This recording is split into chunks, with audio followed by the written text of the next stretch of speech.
Hey everyone, this is a chapter from James D. White's book, Marx and Russia, The Fate of a Doctrine. This chapter is titled Bogdanov, which is about Alexander Bogdanov.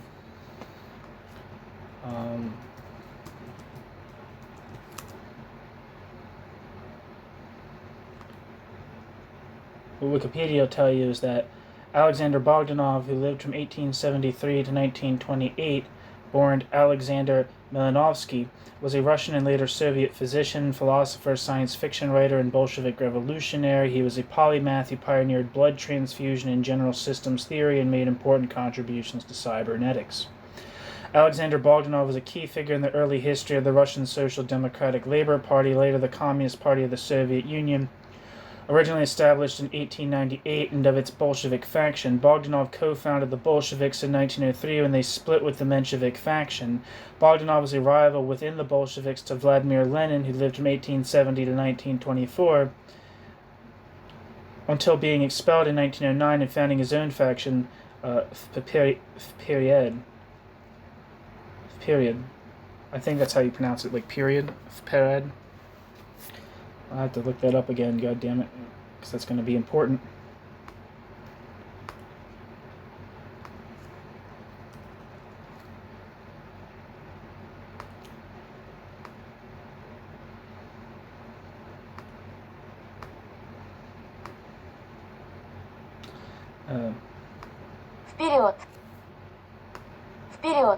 Period.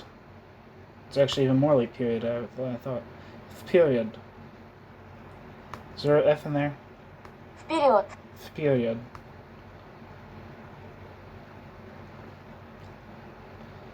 Following the Russian revolutions of 1917, when the Bolsheviks came to power in the collapsing Russian Republic during the first decades of the subsequent Soviet Union in the 1920s, Alexander Bogdanov was an influential opponent of the Bolshevik government and Lenin from a Marxist leftist perspective. Bogdanov received training in medicine and psychiatry. Bogdanov's wide scientific and medical interest ranged from the universal systems theory to the possibility of human rejuvenation through blood transfusion.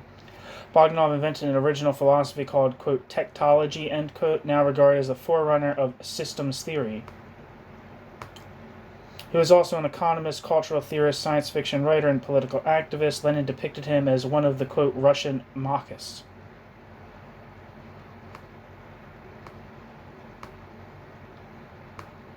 Alright, so let's party.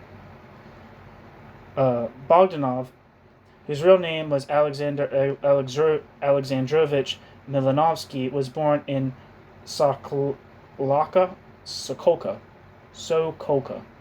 a small town in the province of Grodno in 1873. Like Lenin, Bogdanov was the son of a school teacher who became a school inspector. Bogdanov was educated at the Gymnasia in Tula and entered the natural science faculty of Moscow University in 1892. In 1894, he was arrested and sentenced to internal exile in Tula for his part in a student disturbance. Unable to continue his studies at Moscow, Bogdanov enrolled in the medical faculty of Kharkov University and qualified as a doctor of psychiatric medicine in 1899. Bogdanov's revolutionary career began during his Tula exile when, along with his friends Vladimir Bazarov and Ivan Skvortsov-Stepanov, he began to teach in a worker study circle that had been established by former members of the Brezhnev organization.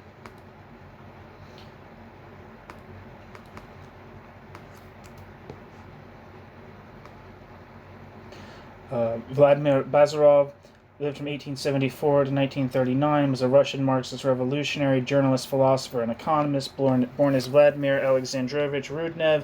Bazarov is best remembered as a pioneer in the development of economic planning in the Soviet Union. He was one of the Russian Marxists, as Lenin dubbed the term, and was a close friend of Alexander Bogdanov.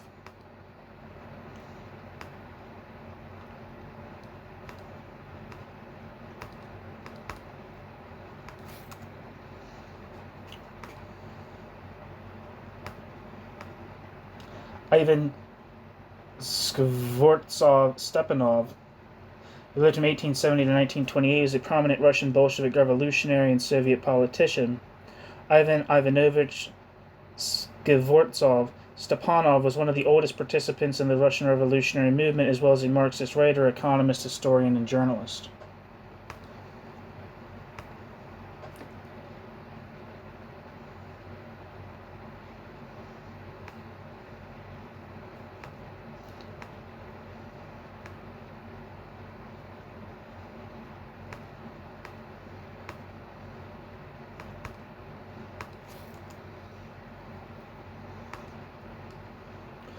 Mikhail Brusnev, who I'm assuming this is in reference to, maybe it's not, was born in 1864 and died in 1937, and was a Russian revolutionary, Marxist explorer, and early leader of the Russian Social Democratic movement, from which the Bolshevik organization and the Communist Party of the Soviet Union originated.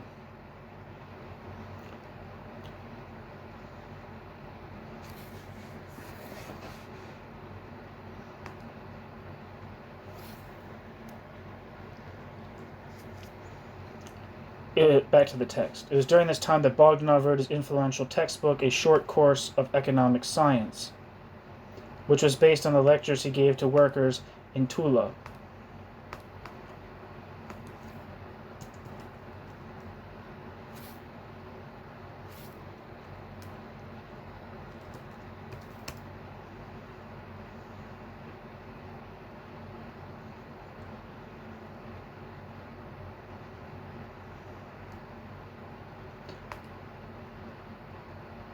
Although Bogdanov's short course does not say so explicitly for censorship reasons, it is an exposition of Marx's economic doctrines.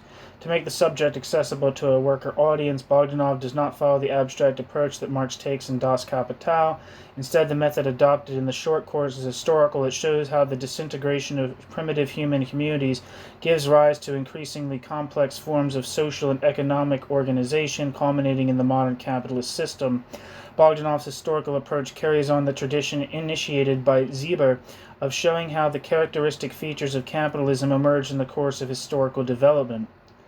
The historical treatment of economics allows Bogdanov to discuss the succeeding types of social organization: the patriarchal clan, the feudal merchant capitalist, and industrial capitalist. A fundamental distinction that Bogdanov sees emerging as early as in the clan system is that between those who gave orders and those who carried orders out. Bogdanov viewed this distinction as one that would be eradicated only in a socialist society. A characteristic feature of Bogdanov's approach is Bogdanov's interest in the way in which people's perception of the world changed in the course of history. In the earliest times to understand the world, people attributed human characteristics to natural phenomenon. People's outlook could be described as, quote, natural fetishism, end quote. With the emergence of a commodity exchange, fetishism manifested fetishism's self in the practice of isolated individuals to attribute exchange value to things instead of seeing value as a relationship between people and society. Bogdanov is one of the few people in his day to pick up on the philosophical implication of Marx's concept of, quote, commodity fetishism, end quote, and to appreciate how the fragmentation of capitalist society gave rise to a distorted picture of reality, a process that Hegel and Marx had referred to as, quote, reflection, end quote. More of Bogdanov's philosophical ideas appeared in the later editions of the short course. The first edition, published in 1897, was reviewed favorably by Lenin in the following year in the journal Mir Boží, God's World.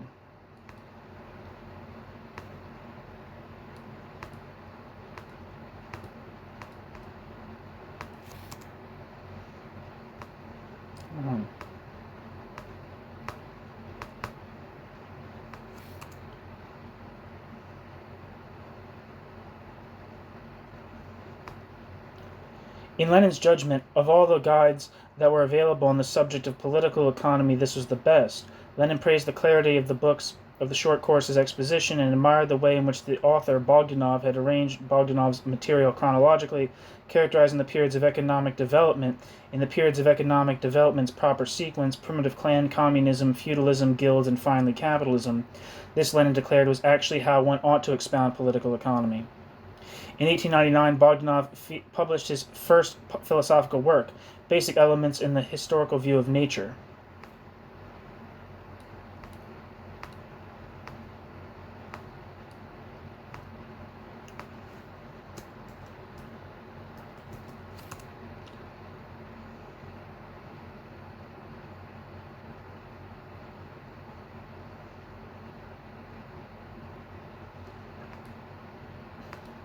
The main influence on it were the two scientific discoveries of recent times that Bogdanov believed could explain much in the natural world, human perception and society. These were Darwin's theory of natural selection and the principle of the conservation of energy. In this, Bogdanov was largely in agreement with Engels, but drew very different implications. Bogdanov was looking for a method that would be universally applicable and that would be, quote, monist, end quote, and dialectics did not conform to this criterion. As Bogdanov explained, quote, the word, quote, dialectics, end quote, suggests facts of development which are characteristic, only of living nature, plus the fact that it indicates precisely, quote, development and contradictions, end quote, which is even less a universal fact, end quote. Bogdanov. The approach adopted in Basic Elements was to argue that nothing was static, but in a constant state of flux interacting with its environment. What passed for stability or immobility was in fact the resultant of a moving equilibrium of countervailing forces. This phenomenon of the, quote, moving equilibrium, end quote, could be observed in all spheres of existence, and was, Bogdanov explained, why he had called this approach to reality, quote, historical rather than, quote, dialectical. While he was studying medicine in Kharkov, Bogdanov joined a local social democratic group which was led by the future prominent Menshevik P. Nezhdanov Cheravanin.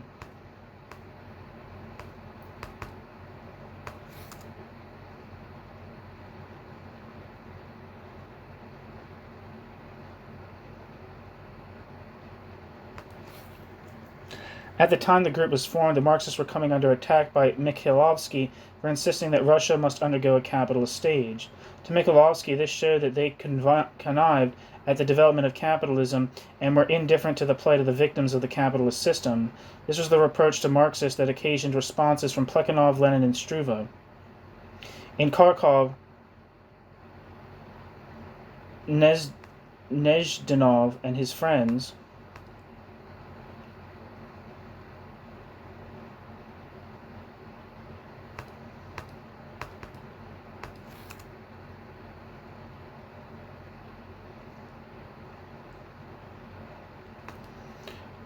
were indignant at Mikhailovsky's accusations and wrote two letters in reply, one in 1893 and one in 1894. The letters denied the intelligentsia were in any position to halt the inevitable course of economic development, but they did not accept that they were indifferent to people's sufferings or that their doctrine of, quote, economic materialism, end quote, lacked a moral dimension. Nezhdanov, in fact, argued this point at length in a book entitled Morality, which was published in 1898. Bogdanov took no part in this campaign against Mikhailovsky or discussions on morality because he believed that people should not be governed by formal codes of behavior but act out of sympathy and consideration of each other. For this attitude, Bogdanov narrowly escaped being, quote, expelled for immorality, end quote, from Nezhdanov's group.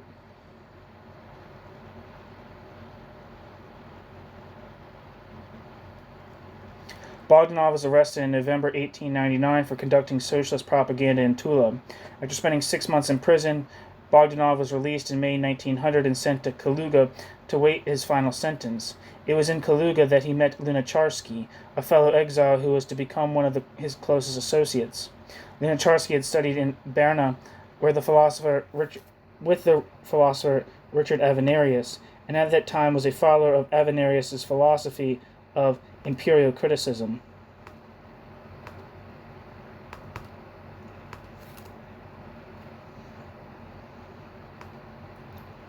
Richard Ludwig Heinrich Avenarius was a German-Swiss philosopher. He formulated the radical positivist doctrines of empirical criticism or imperial criticism.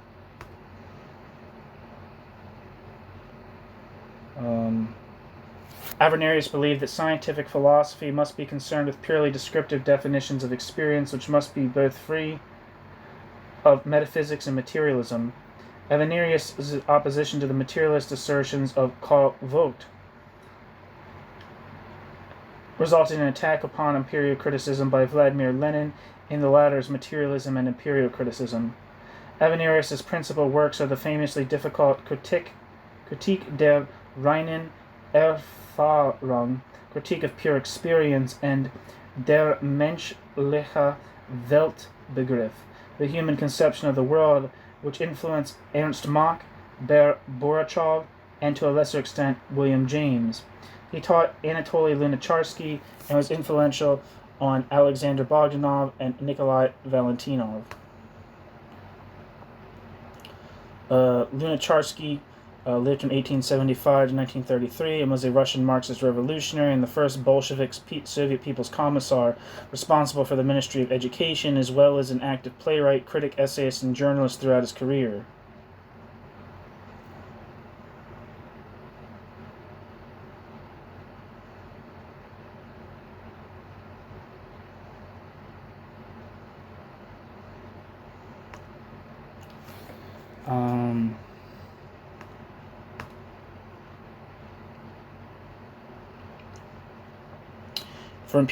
According to Wikipedia, imperial criticism, which is associated, this is under the Ernst Mach's Wikipedia. From 1895 to 1901, Mach held a newly created chair for, quote, the history and philosophy of the inductive sciences, end quote, at the University of Vienna. In his historico-philosophical studies, Mach developed a phenomenalistic philosophy of science that became influential in the 19th and 20th centuries. Mach originally saw scientific laws as summaries of experimental events constructed for the purpose of making complex data comprehensible, but later emphasized mathematical functions as a more useful way to describe sensory appearances. Thus, scientific laws, while somewhat idealized, have more to do with describing sensations than with reality as it exists beyond sensations. Quote, the goal at which it, physical science, has set itself is the simplest and most economical abstract expression of facts. When the human mind, with its limited power, I guess this is a quote, quote, the goal which it, physical science, sets itself is the simplest and most economical abstract expression of facts. When the human mind, actually, fuck this, I'm not reading this whole thing, this is way too long, sorry. I thought it was short, it was not short. Back to the text. Avenarius's critique of pure experience.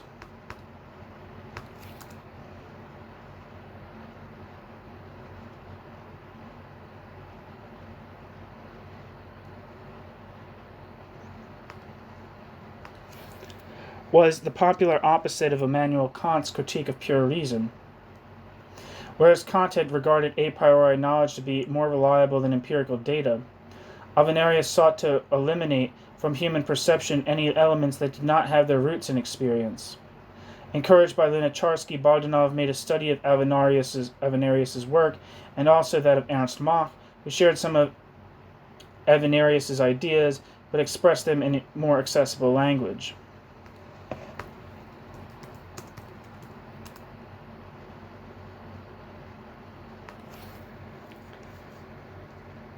Ernst Mach was, who lived from 1838 to 1916, was a Czech physicist and philosopher who contributed to the physics of shock waves.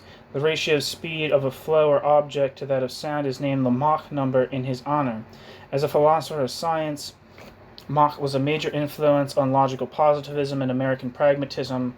Through his criticism of Isaac Newton's theories of space and time, he foreshadowed Albert Einstein's theory of relativity.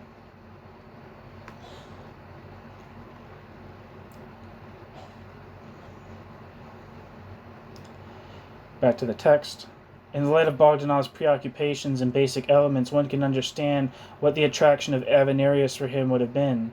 Avenarius treated human perception as the interaction of the human central nervous system, System C, with the environment, how it adapted itself to its surroundings, and how it acted best to conserve energy.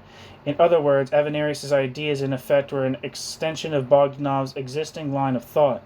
However, his acceptance of Avenarius's ideas was much less unreserved than Lunacharsky's. A significant point of difference concerned the respective attitudes of the two men to Avenarius's concept of the, quote, perfect constant, end quote. This was the point at which the adaptation of System C to the environment and the adaptation of the environment to System C had reached complete equilibrium. This, in Lunacharsky's opinion, was the ultimate ideal of human society. Bogdanov, on the other hand, thought this ideal not at all desirable, as it was a static one which stifled further development. New section. Vologda. In February 1901, Bogdanov left Kaluga to begin his 3-year term of exile in the provisional town of Vologda. Because it had very little industry and no institutions of higher education, and consequently few workers or students to propagandize, Vologda had become a traditional place of residence for political exiles. On the other hand, the presence of so many like-minded people made the town a desirable place to be exiled to. Soon after his arrival there, Bogdanov was joined by Lunacharsky and a number of other former members of the Kiev Social Democratic Organization, among them the philosopher Nikolai Berdyaev.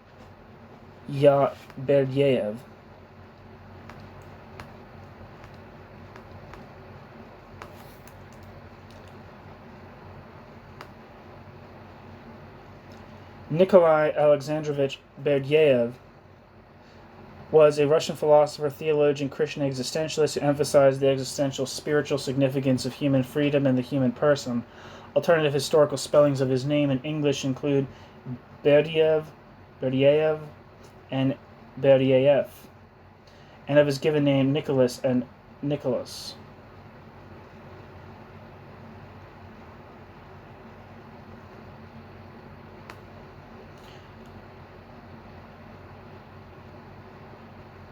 Berdyaev was one of the back to the text. Berdyaev was one of the group of people whom Lenin termed, quote, legal Marxist, end quote, whose leading figure was Peter Struve.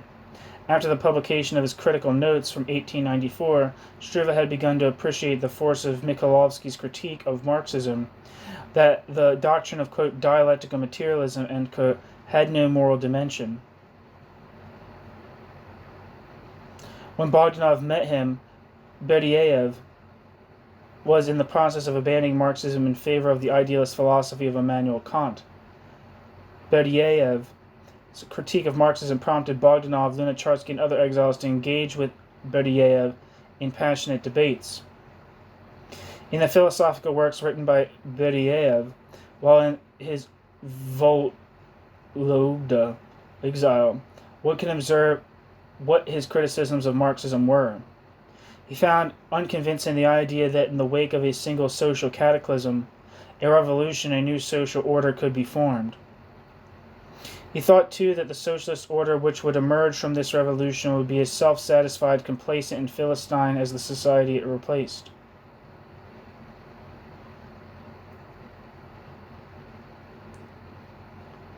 Berdyaev thought, too, that the socialist order which would emerge from this revolution would be a self-satisfied, complacent, and philistine as the society it replaced. Berdyaev further questioned the Marxist conception of the economic, quote, base of society, giving rise to its ideological, quote, superstructure. Quote, how can, end quote, he asked, this economic development create ideological development? ... What internal causal link is possible between the economy, and ideology? Whether it be the discovery of a scientific law, the construction of a metaphysical system, the experience of moral ideals, or an artistic creation, end quote. Berdyaev. In replying to Berdyaev's strictures on Marxism, Bogdanov did not try to defend the doctrines that Berdyaev rejected, but reformulated them in such a way as to take Berdyaev's arguments into account. It was in this way that Bogdanov elaborated some of the most characteristic features of his philosophical outlook. In agreement with Berdyaev, Bogdanov did not attach any importance to the suddenness with which any social transformation came about. What was important for Bogdanov was the change that took place, not the speed with which the change occurred. This was an approach that Bogdanov would display in his conception of proletarian culture, and also in his views on changes in the material world that he discussed in his main work, Techtology.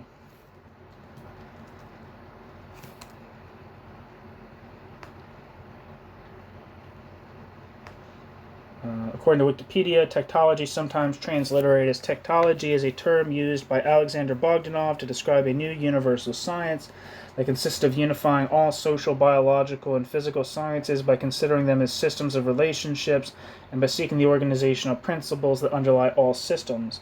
Techtology is now regarded as a precursor of systems theory and related aspects of synergetics. The word, quote, technology was introduced by Ernst Haeckel, but Bogdanov used it for a different purpose. The overview of technology says, Bogdanov's work, Technology, Universal Organization Science, published in Russia between 1912 and 1917, anticipated many of the ideas that were popularized later by Robert Wiener in cybernetics and Ludwig von Bartholanthy in the general systems theory. There are suggestions that both Wiener and von Bartholanthy might have read the German edition of Technology, which was published in 1928. In Sources and Precursors of Bogdanov's Technology, James White, in 1998, acknowledges the intellectual debt of Bogdanov's work on technology to the ideas of Ludwig Nourret. His work drew on the ideas of Nourret in the 1870s, also attempted to construct a monistic system using the principle of conservation of energy as one of its structural elements. More recently, in her 2016 book, Molecular Red, Theory for the Anthropocene, Mackenzie Wark attempts to establish Bogdanov as a precursor to contemporary Anthropocene theorists, like Donna Haraway, by considering Bogdanov's works of fiction as an extension of his general work in technology. In this, Mackenzie Wark also considers technology as an alternative to the Soviet state philosophy of dialectical materialism, which may help in explaining Lenin's vehement opposition to technology and his own materialism and imperial criticism. End footnote. Back to the text. The encounter with Berdiaev also influenced Bogdanov's conception of a socialist society. For Bogdanov, the socialist society should not be self-satisfied or complacent. The socialist society should not be static. Such a society would always be developing, always facing new challenges to overcome. This is the vision of the socialist society that one finds in Bogdanov's economic writings and most prominently in his novel Red Star.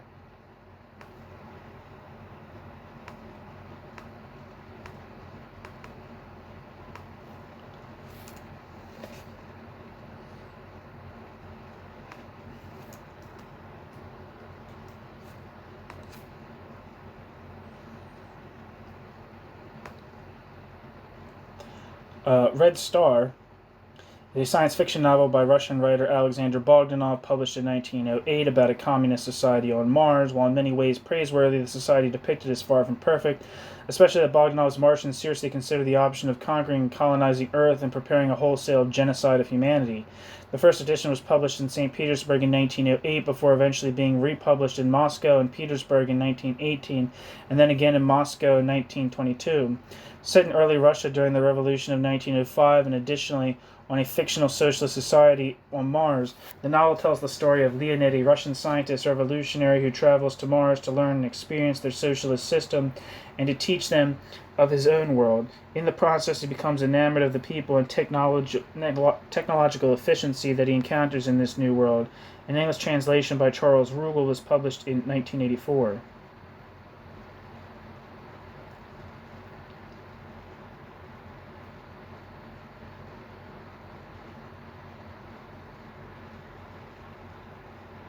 I'd read the summary, but it's too long. That should be enough to get on. Back to the text. As for Berdiaev's objection to Marx's conception of the, quote, base and, quote, superstructure of society, Bogdanov conceded that although this formulation was still essentially valid, the concepts Marx had used lacked precision, since the time Marx wrote evolutionary theory had made great strides, so that the relationship between economics and ideology could be expressed in terms of adaptation to the environment. Bogdanov's argument was that in their struggle for existence, people could not pull their efforts without consciousness. Without consciousness, without perception, there could be no coming together in society.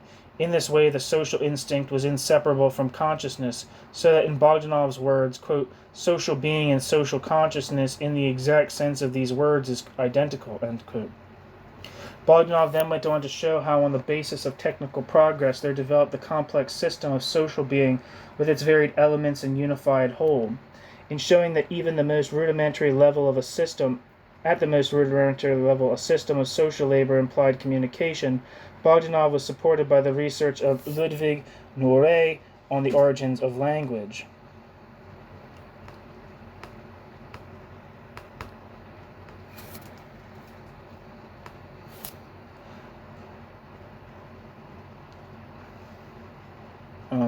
Ludwig Norey lived from 1829 to 1889 and was a German philosopher known for his studies involving the philosophy of language. He was born in Alzey.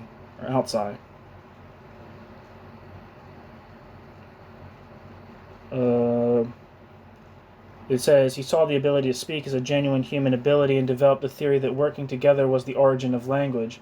Morey was convinced that language is a precondition for thinking. The empirical proof thereof was criticized by Ernst Cassirer as irrevocably failed.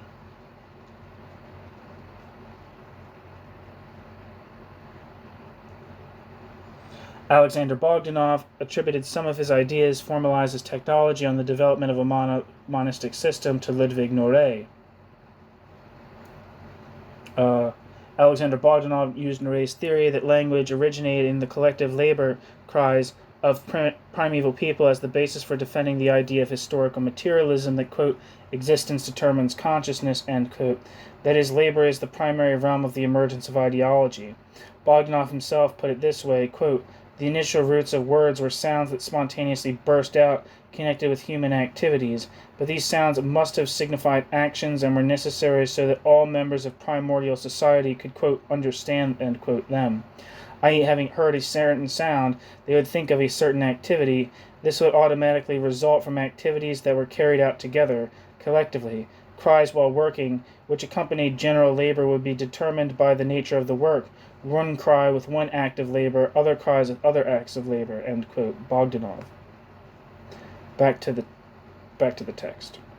Norey had found that words emerged from technical processes, the sounds people made in coordinating their efforts.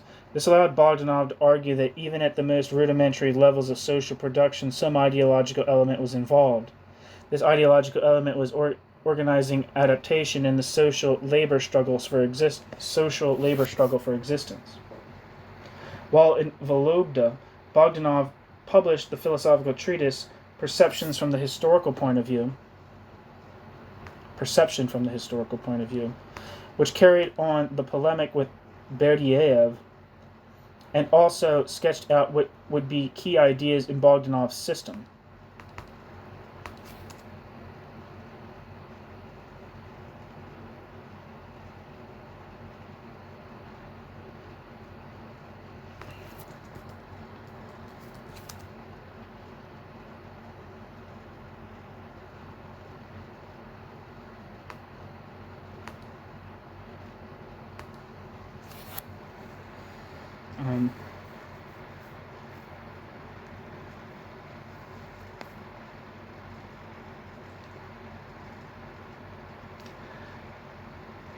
Where am I? These were, quote, general methods, end quote, which would overcome the divisions of society caused by specialization and the division of labor, and, quote, synthetic cooperation, end quote, which would be a feature of a society or an organization in which the division into people that gave orders and those who carried out orders had been overcome. In another project in which Bogdanov was involved during his Vologda exile was the publication of the volume of essays entitled Studies in the Realistic Outlook. Sorry, all these little pauses are me seeing if any of these things pop up as books that have descriptions.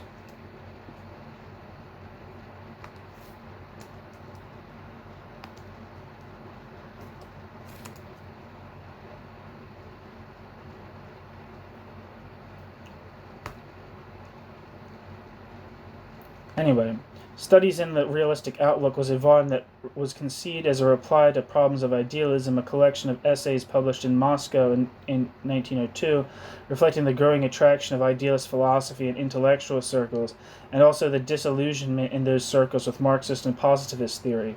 Prominent among the contributors to the volume were figures who had made the transition, quote, from Marxism to idealism, end quote. In addition to that includes Bulgakov, Berdyaev, and Struve.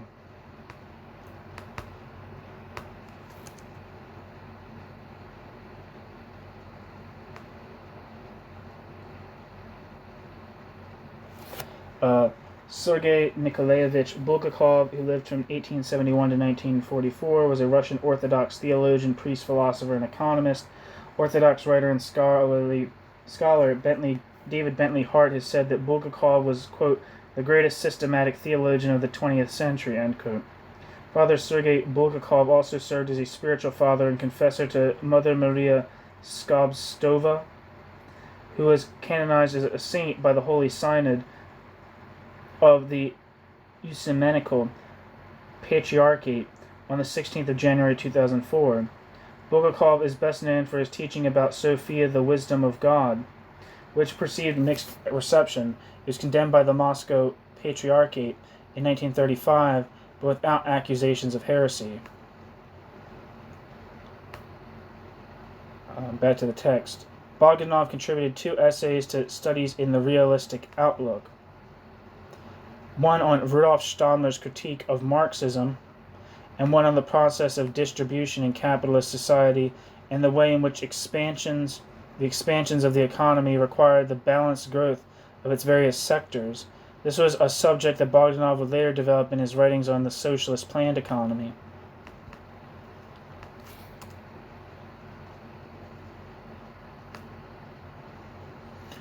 It says that Rudolf Stammler, who lived from 1856 to 1938, was an influential German philosopher of law. Rudolf Stammler distinguished a purely formal concept of law from the ideal, the realization of justice. He thought that rather than reacting and adjusting the law to economic pressures, the law should be deliberately steered towards the current ideal.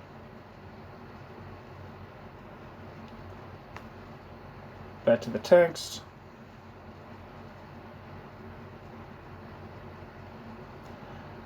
It was while in Vologda that Bogdanov wrote the first and most important articles that would go into form the 3-volume collection of essays entitled Empirio-Monism.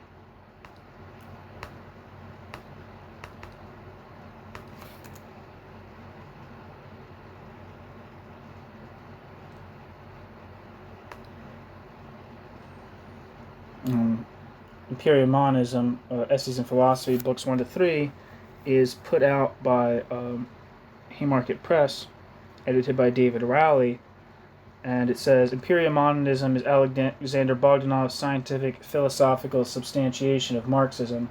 In Books 1 and 2, Bogdanov combines Ernst Mach and Richard Avenarius's neutral monist philosophy with the theory of psychophysical parallelism and systematically demonstrates that human psyches are thoroughly natural and are subject to nature's laws. In Book 3, Bogdanov argues that Empirio-Monism is superior to G.V. Plekhanov's outdated materialism and shows how the principles of Empirio-Monism solve the basic problem of historical materialism, how a society's material base causally determines its ways of thinking. Bogdanov concludes that Empirio-Monism is of the same order of materialist systems. Since it is the ideology of the productive forces of society, it is a Marxist philosophy.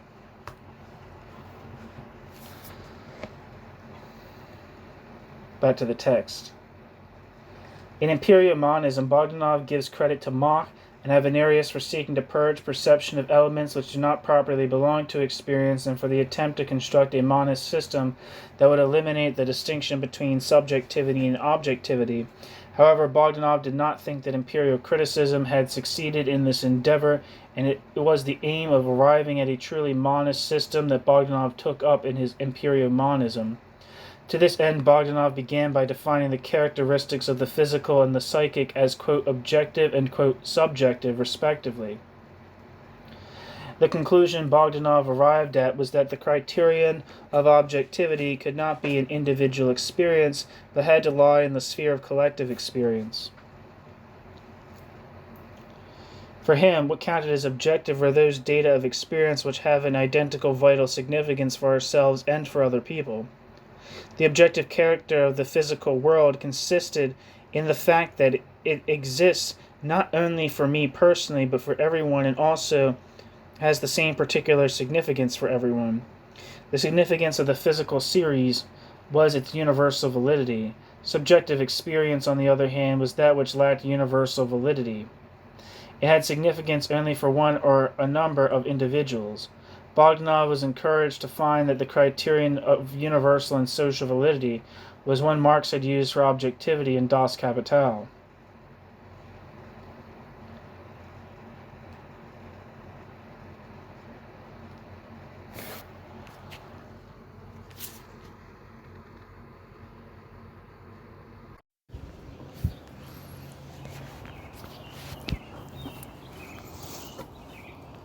New section, Pravda.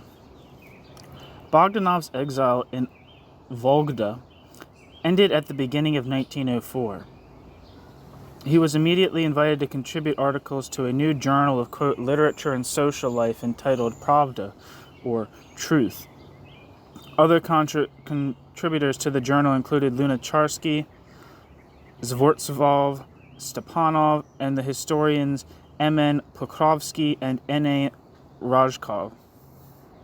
To some degree, Pravda was a continuation of studies in the realistic outlook, in that it carried on the polemic against problems of idealism. Bogdanov's main contribution to the journal, the essay The Integration of Mankind, however, was not of a polemical kind. It was a work which argued that the point of view of the isolated individual in civil society gave a distorted view of the world and of mankind's place in the world. That for such a distorted view to be overcome, it required that the fragmentation of human society should be surmounted and humanity become an integral whole. The Integration of Mankind was an essay in the tradition of Friedrich Schiller's historical letters and Mikhailovsky's On Progress.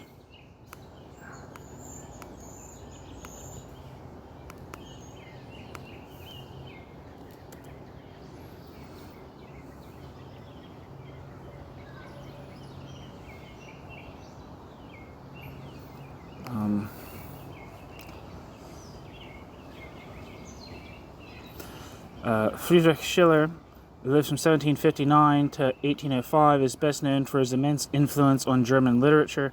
In his relatively short life, he authored an extraordinary series of dramas, including The Robbers, Maria Stuart, and the trilogy Wallenstein. He was also a prodigious poet, composing perhaps most famously the Ode to Joy, featured in the culmination of Beethoven's Ninth Symphony and enshrined some 2 centuries later in the European hymn. In part through his celebrated friendship with Goethe, Schiller edited epoch-defining literary journals and exerted lasting influence on German stage production. Schiller is sometimes referred to as the German Shakespeare. Schiller's are still among the most widely produced German plays both in Germany and internationally. In addition to Schiller's literary accomplishments, Schiller was a formidable philosophical thinker. Between 1791 and 1896, Schiller authored a range of theoretical works that are both sophisticated and original. These writings primarily concern aesthetics, but they stake out notable positions on ethics, metaphysics, ontology, and political theory as well. Together, his essays helped shape one of the most prolific periods of German philosophizing. Since then, they have served as a significant source of philosophical insight from an aesthetic practitioner of the highest standing. End footnote. That's Friedrich Schiller. Going back to the text, the essay Integration of Mankind was an essay in the tradition of Friedrich Schiller's historical letters and Mikhailovsky's On Progress, and though it was unknown to Bogdanov at the time, also of Marx's economic and philosophic manuscripts of 1844. In the spring of 1904, Bogdanov traveled to Geneva to meet Lenin, with whom he had corresponded while he was still in Vologda. Lenin was at this time in desperate straits, as Martov and his supporters extended their control over the institutions of the party. Lenin was particularly irked that he did not have a newspaper with which to exert his influence. Bogdanov's support at this juncture was crucial for Lenin. As Valentinov explained, Bogdanov at that time was already established as a writer. Bogdanov was very well known among Social Democrats and had good literary contacts in St. Petersburg and Moscow, in particular with Gorky. For his part, Bogdanov believed that the split in the RSDLP was regrettable and unnecessary, but he sympathized with the Lenin camp because it seemed to him Bogdanov that Martov and his group were acting in defiance of democratic decisions that had been made by the Second Congress. Bogdanov certainly did not subscribe to the idea of what is to be done, the famous piece by Lenin, that the socialist consciousness had to be brought to the working class from outside, and while collaborating with Bogdanov, Lenin did not repeat it. Symptomatically, one step forward, two steps back, the pamphlet Lenin wrote to justify his stance at the Second Congress makes no mention of the idea, but instead advances Bogdanov's conception that the workers' experience of industrial action has made them disciplined, whereas the intelligentsia are much more individualistic and unruly.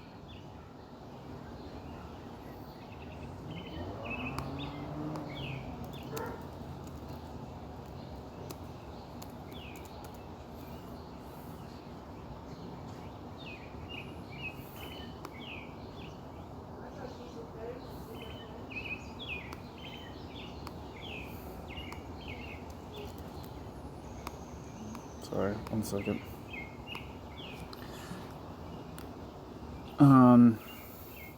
When at the instigation of Martov and the editors of Iskra, Rosa Luxemburg wrote an article criticizing this idea. She was answered not by Lenin but by Bogdanov. Despite Lenin's rejection of Bogdanov's philosophical views, Lenin was prepared to form a political alliance with Bogdanov. Bogdanov and Lenin agreed to campaign for the convocation of a third-party Congress which would resolve the conflicts created by the Second Congress. They would establish a newspaper which would promote the point of view of the majority group in the RSDLP. In the newspaper period forward, duly appeared in Geneva in 1904, edited by Lenin. New section, Democratic Centralism.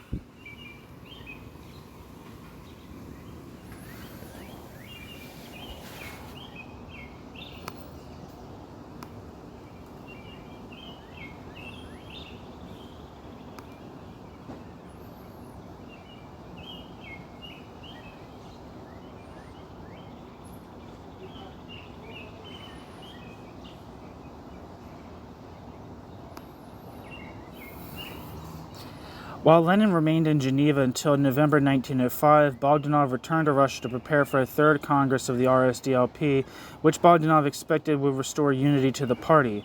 Bogdanov was in St. Petersburg on, quote, Bloody Sunday when Tsarist troops opened fire on a peaceful demonstration, inciting a wave of strikes that would be the beginning of the 1905 revolution. As the most senior Bolshevik in Russia, it fell to Bogdanov to provide leadership to the party at this crucial juncture. It is symptomatic of how completely Bogdanov's name has been erased from the historical record that in works on the 1905 revolution, Bogdanov is rarely, if ever, mentioned. How Bogdanov exercised his leadership in the 1905 revolution can be seen from the numerous leaflets and pamphlets that he wrote at the time. His political thinking was rooted in the anti-authoritarian spirit that suffused his philosophical writings. Bogdanov's ideal state was, quote, synthetic cooperation, end quote, in which the distinction between those who gave orders and those who executed them would be eliminated. This, however, was not possible in a revolutionary situation when quick decisions had to be made. Bogdanov was convinced that it was possible to construct the party organization in such a way that without diluting the obligation to follow the decisions of the party centers, these decisions would correspond with the will of the majority of the party. The way to achieve this, Bogdanov argued, was by three types of mechanism: the elective principle, the elective principle; 2, short terms of office; 3, wide transparency, glasnost, in party matters. With these mechanisms in place, Bogdanov thought that the leaders would be made answerable to the membership of the party. Openness would ensure that leaders' mistakes were visible and limited terms of office could see them replaced within a comparatively short time. During the 1905 revolution, it was on Bogdanov's principle of, quote, democratic centralism, end quote, that the Bolshevik Party was organized, not on Lenin's conception of party organization. In the wake of the defeat of the 1905 revolution, many of the intellectuals who had joined the Social Democratic Party during the revolutionary upsurge now deserted it. Their departure created difficulties for the party organizations, which had now lost the people who had performed the important functions of secretaries, propagandists, agitators, organizers, and authors of leaflets and pamphlets. To some extent, the workers had taken on these functions, but increasingly they felt the need for training in the skills that would enable them to perform their party functions better and ensure that the party was prepared for the next revolutionary upsurge. It was in order to provide such workers with the necessary knowledge and training that Bogdanov and Gorky organized party schools, first at Capri in 1909, then Bologna in 1910, or Bologna to 1910 to 11.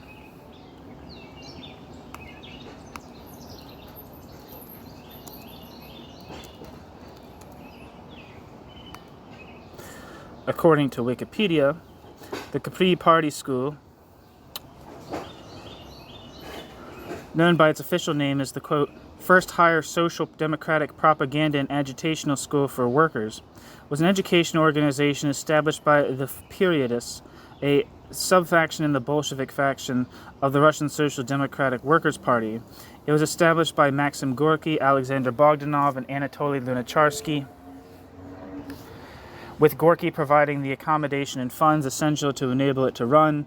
Its curriculum, the Capri Party School's curriculum primarily reflected the viewpoints of these three founders, who were part of the Russian intelligentsia, but hoped to influence Russian workers through the creation of a workers' intelligentsia who would in turn develop proletarian culture. The activities of the school was criticized by the editorial board of Proletariat newspaper. In response, the Bolshevik Center established the Long Jumu Party School in 1911. The school was open from August to December 1909. Nikifor Vilanov was appointed its secretary.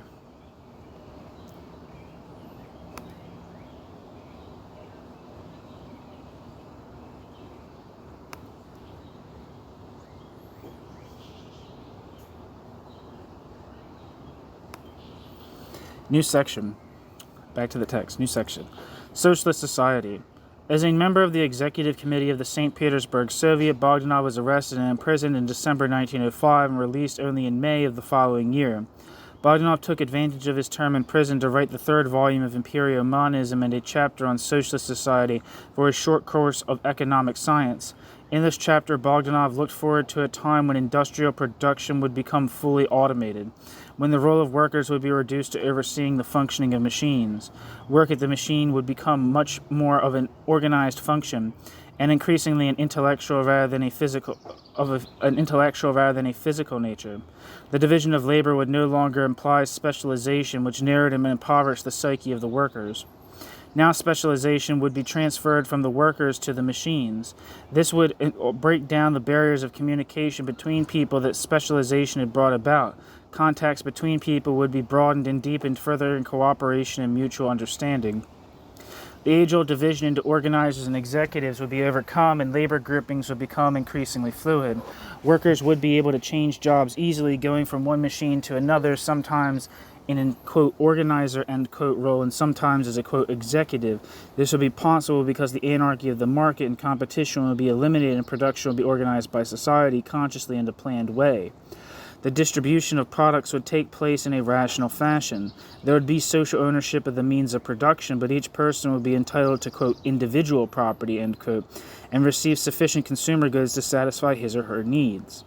Bogdanov conceded that this operation would be of enormous complexity and that the statistical apparatus and information technology required was far in advance of anything that existed at the present time. In terms of social psychology, the socialist society free of the individualism engendered by the market and competition would foster the growth of mutual sympathy and mutual understanding. From society's mastery over external nature and its own nature would come the end of all kinds of fetishism. People's perception would be pure and clear, free of any mysticism or metaphysics. Both natural fetishism and commodity fetishism would disappear. The combination of mutual understanding and the absence of fetishism would create a third element in the psychology of a socialist society. This was the progressive elimination of the remnants of compulsion in social life. These include what Bogdanov referred to as the, quote, compulsory norms, end quote, of the social system, These include what Bogdanov referred to as the, quote, compulsory norms, the system of customs, laws, and ethics governing the behavior of people in society. Since these were designed to regulate the conflicts which arose between individuals, groups, or classes, the absence of these conflicts would render, quote, compulsory norms, end quote, redundant in a socialist society. Bogdanov concluded by arguing that the retention in socialist society of a state structure and a legal framework was unnecessary, even to ensure that every person ought to perform a certain amount of labor for the social good. Bogdanov pointed out that every state structure was an organization of class domination and that it would be unnecessary where there were no classes. Bogdanov believed that the prevalence of the social sentiment that connected people would be sufficient to ensure that every individual would do what they could for the benefit of all. Only in the transition period, when traces of the class divisions of the past remained, was the state form conceivable in the new society, but even this state would be one of the class domination, this time the domination of the proletariat, the class which eliminates the division of society into classes. With the elimination of that division would come the elimination of the state as well. In 1908, Bogdanov put his ideas on what the future collectivist society would be like in a literary form in the novel Red Star. Bogdanov calls Red Star a, quote, utopian, end quote, novel, but since Red Star's purpose is to set out his conception of an actual socialist society, it's more accurate to describe Bogdanov's Red Star but since his purpose is to set out his conception of an actual socialist society, it's more accurate to describe Red Star as an, quote, Aesopian novel.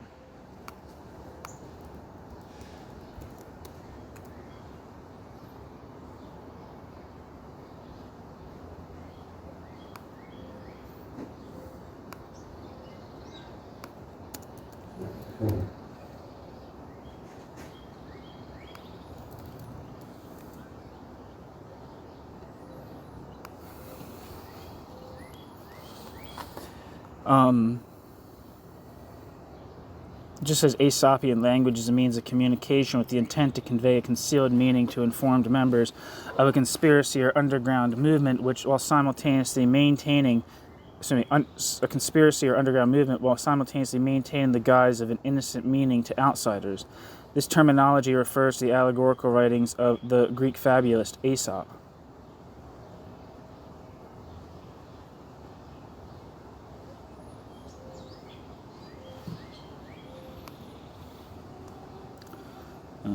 Where am I? The story is set in Russia in the aftermath of the 1905 revolution, when the hero Lenin, a left-wing social democrat, is befriended by many, a visitor from Mars, and is taken by him to visit the Red Planet. The Martians have already established a collectivist society, and the description of its features forms the substance of the novel. The Martians have been able to overcome the difficulty of creating the statistical apparatus and information technology required for a rational system of production and distribution. Thus, quote, the Institute of Statistics has agencies everywhere which keep track of the flow of goods into and out of the stockpiles and monitor the productivity of all enterprises and the changes in number of workers in them. In that way, it can be calculated what and how much must be produced for any given period and the number of man-hours required for the task. It then remains for the Institute to calculate the difference between what there is and what there should be, and to make this known to everyone. A flow of volunteers then reestablishes the equilibrium. To Lenin's inquiry if there were any restriction on the consumption of goods, many informed him that there was none. To Lenin's inquiry if there was any restriction on the consumption of goods, many informed him that there was none. Everyone took whatever he needed in whatever quantities they desired. There was no need for money, documentation, or any form of compulsion. All labor was voluntary, end quote. Bogdanov. That's from Red Star. The Martian economic planning system had the necessary flexibility to respond to changed circumstances. As many explain, the Institute of Statistics had to be alert to new inventions and changes in environmental conditions that might affect industry. Labor might have to be transferred to different branches of industry, necessitating a recalculation taking the new factors into account. If not with absolute precision, then at least with an adequate degree of approximation. In keeping with Bogdanov's conception that the socialist ideal was not static but dynamic, that there would always be difficulties to overcome, that the struggle against nature would never cease, Marx had to contend with the problem of diminishing resources. One possible solution would be the colonization of Earth. In this context, Bogdanov uses the speech by the Martian Sterny on the prospects for a socialist revolution on Earth to voice some apprehensions of his own. Because the topography of Mars is more homogeneous than that of Earth, the people were much less divided into separate races, nationalities, and linguistic groups than the inhabitants of Earth. As a result, the socialist revolution on Mars had been a relatively peaceful affair. Earth, on the other hand, was driven by political and social divisions, which meant that instead of following a single uniform pattern of development, one had to expect not one, but a number of revolutions taking place in different countries at different times. Stirny could imagine that the individual advanced countries where socialism had triumphed would be like the islands in a hostile capitalist and pre-capitalist sea. In those circumstances where socialism survived, its character was likely to be distorted by the years of encirclement. In a passage strikingly prophetic of the phenomena associated with, quote, socialism in one country, end quote, Bogdanov puts into the mouth of Stirny the remark, quote, we do not know how much barbarity and narrow-mindedness the socialists of Earth will bring with them into their new society, end quote. On Mars, the problem of the fragmentation of society through specialization has been overcome by the universal acquisition of general methods which are applicable to a wide range of industrial processes. In the novel, Leonid undergoes training in such general methods when he goes to work at a Martian clothing factory. He had to study the established scientific principles of industrial organization as well as the structure of the factory in which he was employed. He had to acquire a general notion. Leonid had to go acquire a general notion of all the machines in use there and know in detail the machine with which Leonid would be working. Leonid worked by turns in all sections of the factory, supervising the operation of the various machines. By the time Bogdanov had published his second novel, Engineer Many, in 1912, he began to elaborate his science of general methods, to which he had given the name techtology.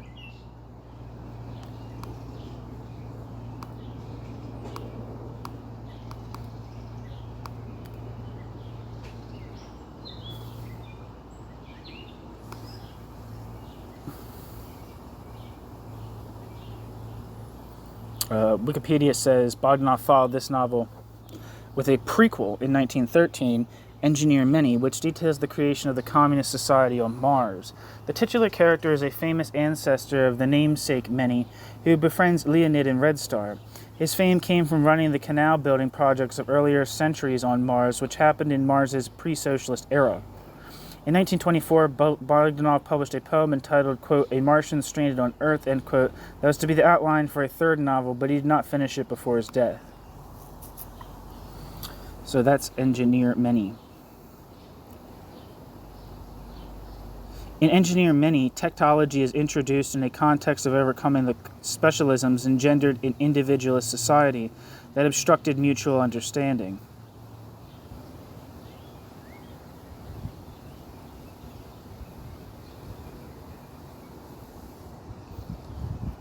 Conflict with Lenin. New section. Although the Russian government was eventually able to gain the upper hand in 1905, in Bogdanov's view, all the factors that had caused the upheaval were still in operation, and it was only a matter of time before a new revolutionary wave would appear. The task of the Social Democrats, consequently, would be to prepare the working class for the coming revolution. Lenin's perspectives were quite different. Lenin saw the crushing of the uprising in December 1905 as the end of the revolutionary era. He believed that the only tactic open to Social Democrats was the parliamentary one, and he defended the Social Democratic Duma against all criticism. Oh, that's Lenin. Lenin defended the Social Democratic Duma group against all criticism. Bogdanov suspected Lenin of wanting, quote, parliamentarianism at any price, end quote, whereas Lenin equated Bogdanov's insistence that the group be answerable to the party as a whole with the desire to withdraw the Social Democratic group from the Duma altogether. The difference in perspective, along with philosophical disagreements, led to Bogdanov's expulsion from the informal Bolshevik center in 1909. The reason given for Bogdanov's expulsion was that Bolshevism was an ideological current, and to be a member one must subscribe to the Bolshevik ideology. The ground for Bogdanov's expulsion had been prepared by the publication of Lenin's Materialism and Imperial Criticism.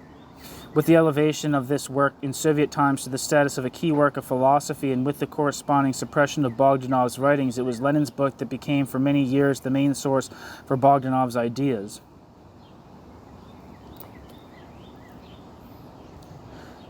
In this way, it came to be accepted that Bogdanov was a follower of Mach, and that his philosophy, which had its roots in the idealism of Bishop Berkeley, led ultimately to solipsism. Even the most superficial acquaintance with Bogdanov's writings would show this characterization to be fictitious. Nevertheless, Lenin's misrepresentations served their purpose.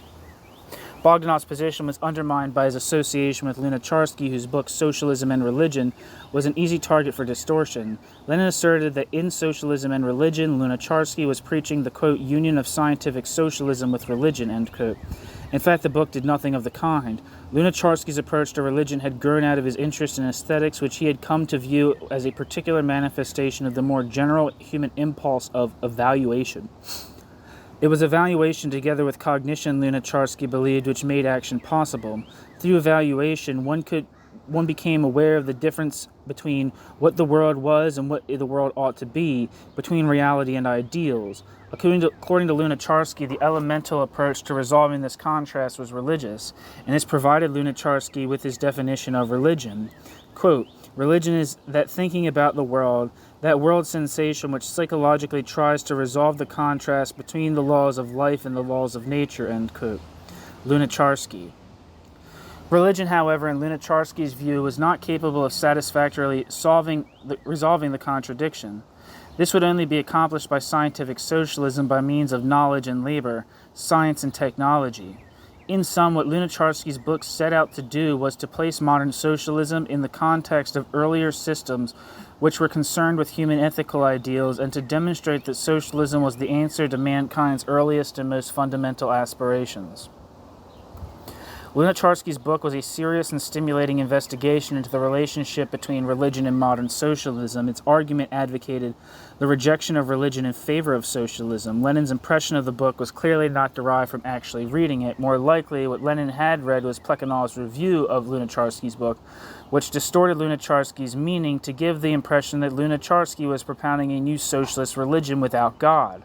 In the second volume of his book, Lunacharsky drew the attention of his readers to the way Plekhanov had read into the book only what he wished to find. These protests were to be of no avail. Lunacharsky's, quote, religious seekings, end quote, were to be held up by both Plekhanov and Lenin as an indication of where Marxist philosophy might lead. Bogdanov's reply to materialism and imperial criticism, The Fall of the Great Fetish, came out in 1910, when Bogdanov had been expelled from the Bolshevik center and so had no influence on events. The tone of the two works was completely different.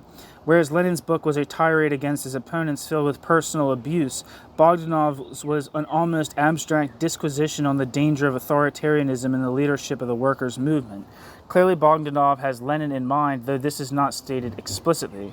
In an organization in which the sense of collectivity was poorly developed, there was a strong likelihood that ideological leaders would be looked up to as, quote, authorities, end quote, in the traditional sense, and regarded as people of a higher type, whose words always had the force of truth. It was easy, moreover, for leaders from outside the working class, who were to a lesser degree than the workers imbued with a sense of comradely relations, to think of themselves as innately superior to the workers, as they carried this attitude with them from their former way of life. Bogdanov went on to say that at the present time more and more leader ideologues were emerging from among the workers themselves. Although these people were less prone to authoritarian tendencies than their colleagues from the, quote, intelligentsia, end quote, they were by no means immune. Bogdanov had encountered working-class leaders who had come to the fore during the revolutionary upsurge of 1905 to 06, and he had been struck by how spoilt they were by authoritarian conceit and ambition. Bogdanov agreed that the intelligentsia played an important part in the workers' movement. Bogdanov recalled that the very basis of proletarian thought and proletarian ideals were originally formulated by intellectuals. They were able to do this better than the working classes themselves because they had better access to all the earlier discoveries of science and culture, on which the development of a higher type of ideology had to rely. They were also able to devote a greater amount of time to intellectual activities than workers who were engaged in production. In the only explicit reference to Lenin's What Is to Be Done, Bogdanov observes, quote, "Once Lenin in What Is to Be Done made a slip of the tongue saying that the working class was incapable, independently without the help of the socialist intelligentsia, to raise themselves above the ideas of trade unionism and to come to the socialist ideal. The phrase was uttered quite by chance in the heat of a polemic with the, quote, economists, end quote, and had no connection with the basic views of the author," end quote, Bogdanov. It is unlikely that Bogdanov really believed that Lenin's pronouncement was a, quote, slip of the tongue, end quote, but by saying it was, he registered his own opinion that the idea was too absurd to be taken seriously.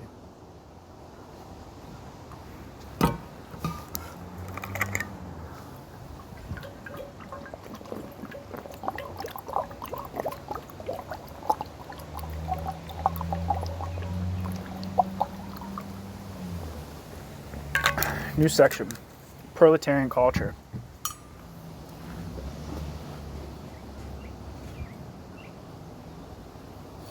Actually, I have to take a break. I'm going to get some coffee.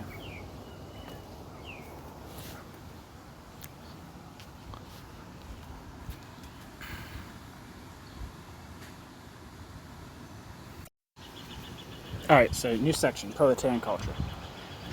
Experience in the 1905 revolution had demonstrated clearly to Bogdanov that even the most militant worker leaders were not immune from authoritarian attitudes, not only in the political sphere but also in their everyday and family lives. These attitudes, in Bogdanov's view, were a serious obstacle to the emergence of a socialist society. For Bogdanov, a socialist society was a society in which the whole of production was organized on the basis of comradely cooperation, and from this flowed all the other features of socialism, such as the abolition of private property, the elimination of classes, and the distribution of products such that every person would be able to achieve their full potential in following their vocation. But this would only be possible when the working class had finally achieved its victory and had the opportunity to organize the whole of society. But until that time, there could be no gradual elimination of classes, no gradual transition to social property of the means of production, or no planned distribution of the social product. But the element of socialism that could develop within the existing capitalist society was socialism's most essential element, comradely cooperation. In Bogdanov's view, this is the prototype of socialism, its real beginning. The more it grew and developed within the narrow confines of the old society, the more acute would be its contradictions with them. These contradictions would culminate in a series of revolutions that would lead to the establishment of a socialist society. It was completely natural that the proletariat would want to live in its own way and not in the manner that the old society had imposed upon it, that it would want to develop its own forms of human relations and express them in its own social ideal. This being the case, it followed that the struggle for socialism would not be reduced simply to the war against capitalism. It would also be for the creation of newer and newer elements of socialism in the proletariat itself, in its internal relations, in its everyday living conditions. That is, it would be the elaboration of a socialist proletarian culture. For Bogdanov, therefore, the campaign to foster a proletarian culture to cultivate comradely cooperation was a means of laying the foundations for a socialist society within the confines of the existing capitalist system.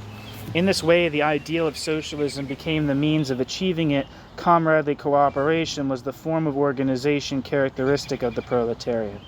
Bogdanov called upon socialists to further the development of genuinely comradely relations in all the everyday practice of the proletariat. This was essential, since even in proletarian organizations one could observe the continued existence of relations between people which had nothing in common with socialism, the struggle of ambitions, the authoritarian pretensions of, quote, leaders, end quote, the unconscious deference of their followers, the resistance to comradely discipline, and the intrusion of personal interest and motives into the collective cause, and so on.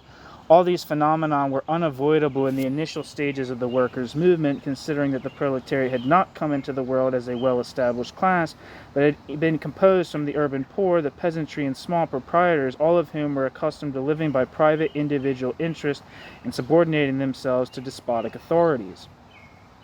Bogdanov drew attention to the urgent need for the change in the family life of the proletariat. There, the despotic relationship of the husband to the wife, the demand for unquestioning obedience of the children to the parents were attributes of the traditional structure of the family. He considered that the slavery of women impeded the power of the working class by deriving its ranks of female comrades, while the slavery of children harmed the socialist upbringing of future activists. It consequently behooved socialists to campaign energetically by word and by example against any remnants of family slavery, and not to think them unimportant or relegate them to the status of private affairs. As a means of promoting proletarian culture, Bogdanov advocated the establishment of a proletarian university.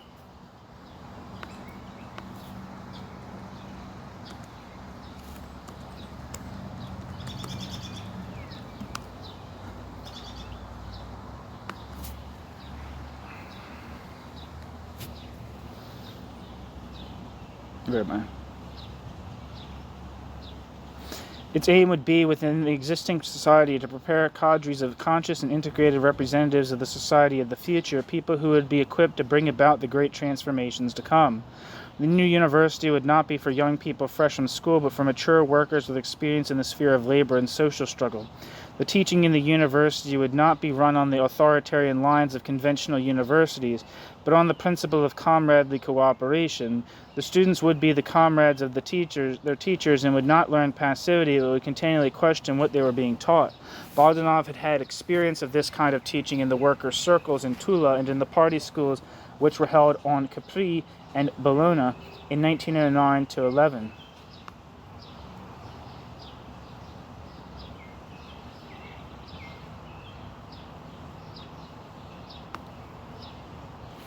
Bogdanov also urged the compilation of a proletarian encyclopedia. The precedent for such an encyclopedia was the one compiled in France in the 18th century by Diderot and D'Alembert, which had reflected the individualist culture of bourgeois society.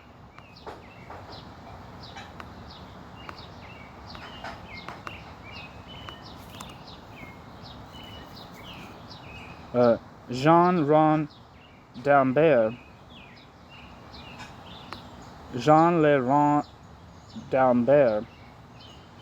who lived from 1717 to 1783, was a French mathematician,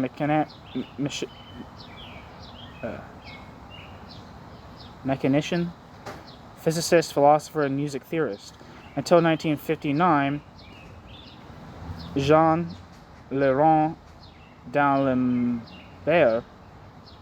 was, together with Denis Diderot, a co-editor of the Encyclopédie.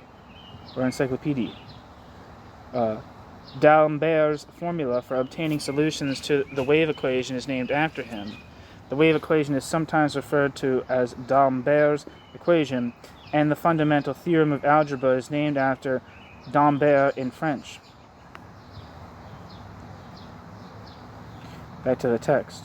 Whereas the entries of this and other existing encyclopedias were written by individual scholars within their particular disciplines without any regard for the overall coherence of the work, the new proletarian encyclopedia would integrate knowledge and break down the barriers between disciplines. Subjects would be treated in their historical and social context in relation to each other. Though it would appear that Bogdanov never produced a proletarian encyclopedia, he did produce a work which ordered its material in exactly the manner in which the proletarian encyclopedia was supposed to.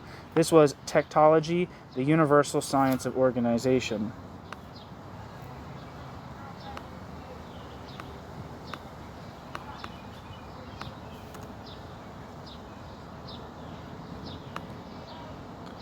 The need for elaborating a proletarian culture, in Bogdanov's view, became a matter of urgency with the onset of the First World War. Bogdanov believed that the collapse of the Second International and the upsurge of nationalism throughout Europe was attributable to the fact that proletarian culture was still in its infancy, whereas the culture of the bourgeoisie was well developed and universally pervasive. In these circumstances, the workers had adopted the attitude of their national bourgeoisie and succumbed to the nationalist war fever.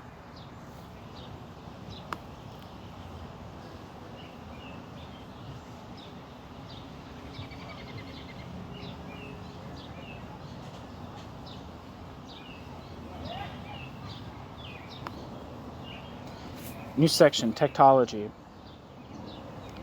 The premise upon which Bogdanov's universal science of organization techtology is based is that organization is an activity that can be applied not only to living beings but to inanimate objects as well, that everything, quote, organizes, end quote.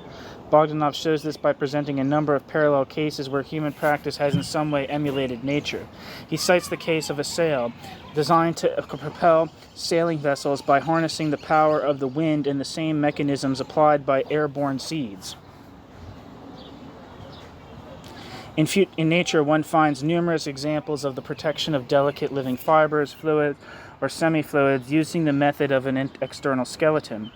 These included the shell on a snail, the skin on mammals, and above all the skull to protect the brain.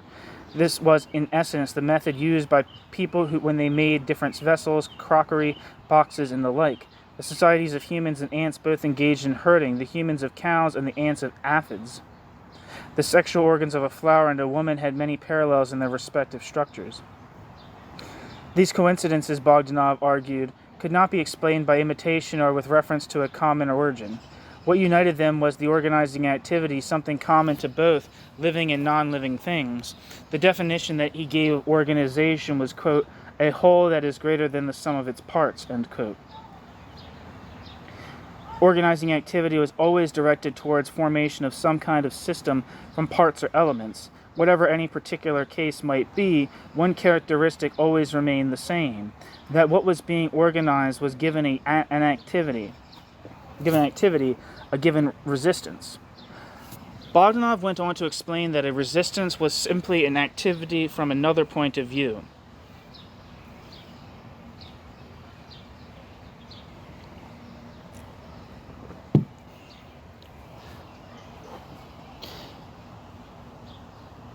If one fought against an enemy, the enemy was the resistance to be overcome. From the point of view of the enemy, it was the other way around. Activity and resistance were not two entities, but two interrelated sides of the same phenomenon. Everything that was accessible to our experience, to our efforts, and to our perception was activity-resistance. If something else existed that did not have this character, it would not produce any effect on our senses, would not offer any resistance to our movements. Consequently, it could not enter into our experience and would forever remain unknown and inaccessible to us. If one approached the question of organization in this way, Bogdanov argued, then the concept was universally applicable at all levels of being, not simply in the sphere of life. Everywhere there were combinations of activities and resistances. It followed that absolute non-organization was impossible in experience, for if it existed, we could know nothing of it. The entire world consisted of an organizing process, an infinitely developing series of complexes of different forms and levels of organization in their mutual relations, in their struggle for their unification. All these, however remote from each other they were, qualitatively and quantitatively, could be subsumed under the same organizational methods, the same organizational forms. In an echo of Mach and Avenarius's usage, Bogdanov called a unit of organization a, quote, complex, end quote, and its component parts, quote, elements, end quote. Depending on what was the subject of study, anything might be a complex or an element.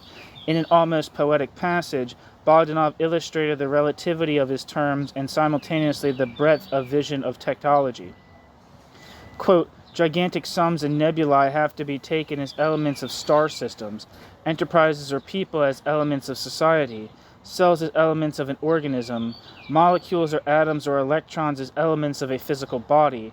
Depending on the question at hand, ideas and concepts as elements of theoretical systems, representations and voluntary impulses as elements of psychic associations, etc. End quote. Bogdanov gave as his definition of organization a complex which was greater than the sum of its elements. Conversely, a complex which was less than the sum of its elements was disorganized. Neutral complexes were those which occupied an intermediate position between these two states, the point of equilibrium being organization and disorganization. The elements which constituted the complexes were activity resistance of all possible types, so that the theme of activity resistance pervaded the whole of the work.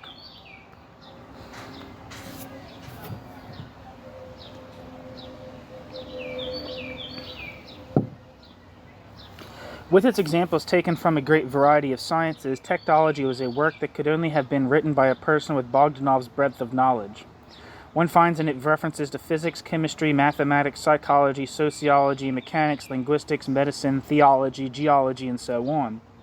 Some of the examples are autobiographical, taken from Bogdanov's experience in the Bolshevik faction of the Russian Social Democratic Labor Party.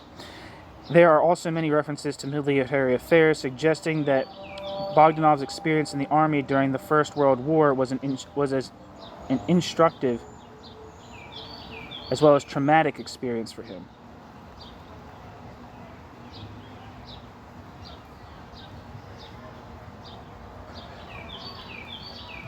Despite technology's claim to be a science rather than a philosophy, there is considerable continuity in it with Bogdanov's earlier philosophical works. One element of continuity is the theme of the interchange between a complex and its environment, how adaptation of the one to the other takes place through positive or negative selection, and how there can be no real conservation of forms, since everything is in a state of dynamic equilibrium. Although Bogdanov elaborates many organizational forms in technology, the one that had the widest application in the political sphere was the so-called, quote, law of the least, end quote. An example Bogdanov gave of this was a chain from which a weight was suspended. When the weight was increased beyond a certain point, the chain would break at the weakest link. The structural stability of the whole was determined by the least stable of its parts. This scheme applied not only to mechanical systems, but to all systems, physical, psychic, and social, and the like. The law of the least had a great number of important practical consequences. A squadron could only sail as fast as the squadron's slowest ship. A military detachment consisting of infantry and cavalry would break up if the cavalry did not limit itself to the speed of the infantry. If there was a political party consisting of a block of two fractions, one progressive and one conservative, the party program and tactics would be decided by the conservative fraction.